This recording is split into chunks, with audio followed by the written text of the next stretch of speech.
Alrighty, so good afternoon or good day. My name is Mr. O'Neill, and I hope that you're having a very good day so far. Here is a graphic organizer to help you with writing your personal narrative. I teach English language arts online in Washington State, by the way, to middle schoolers.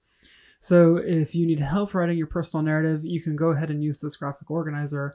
The link for this graphic organizer is posted in the description of this video. So there you have it. Normally, when you write a personal narrative, you are writing in first person, and to start with, think about an experience that happened to you. A small amount of fiction is okay in your narrative.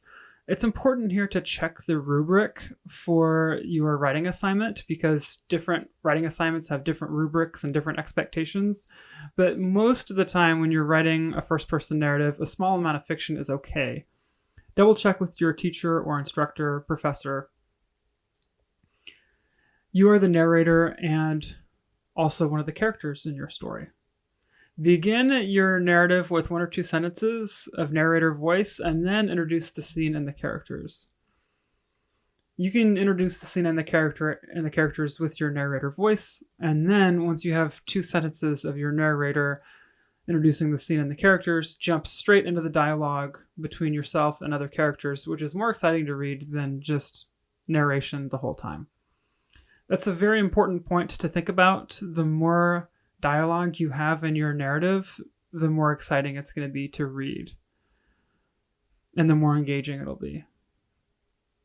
Stick to just one of your experiences, such as a dangerous hike you had in the forest, the day a family member or friend passed away, the day you went fishing with your grandfather, how you may have conquered a fear of when others rejected you for your identity or for some other reason.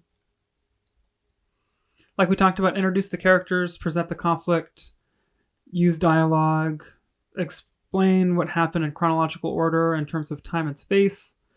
In terms of the conflict, if you scroll all the way down, there are many different types of conflict here to think about. So human versus nature, human versus human, human versus self, human versus society, and human versus machine or technology.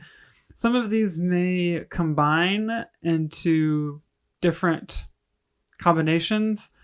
For example, if you are fighting with a sibling over who gets to play the Xbox or who gets to watch TV, and then that led to a hard lesson of sharing, then that would be the combination of human versus human and human versus technology.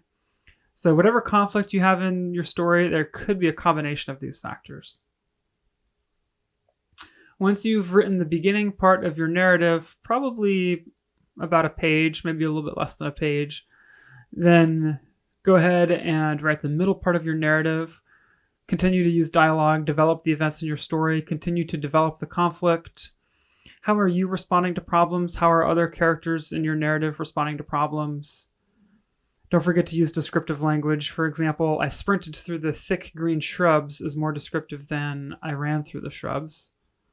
Continue to explain what happened in chronological order in terms of time and space. At the end of your narrative, present the resolution of the conflict. Should be a tidy end to the narrative, which means no cliffhangers. What lessons did you learn? That is going to be the theme of your narrative, the lessons that you learned from your experience.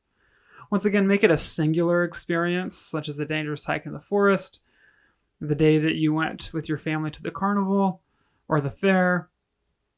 The more singular your experience and the more narrow the focus and the more dialogue you use, all of those factors go into a good narrative, including the theme, which is the lessons that you learned.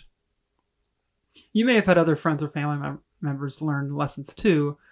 When you're describing the lessons that you learned at the very end of your narrative, you could verbalize those lessons in dialogue with a mentor or a parent or an older sibling or a friend. Go ahead and verbalize those lessons that you learned in dialogue with a mentor or a close friend or family member. We talked about theme. There's a couple of boxes to help you write down some ideas for your characters. Hopefully this helps.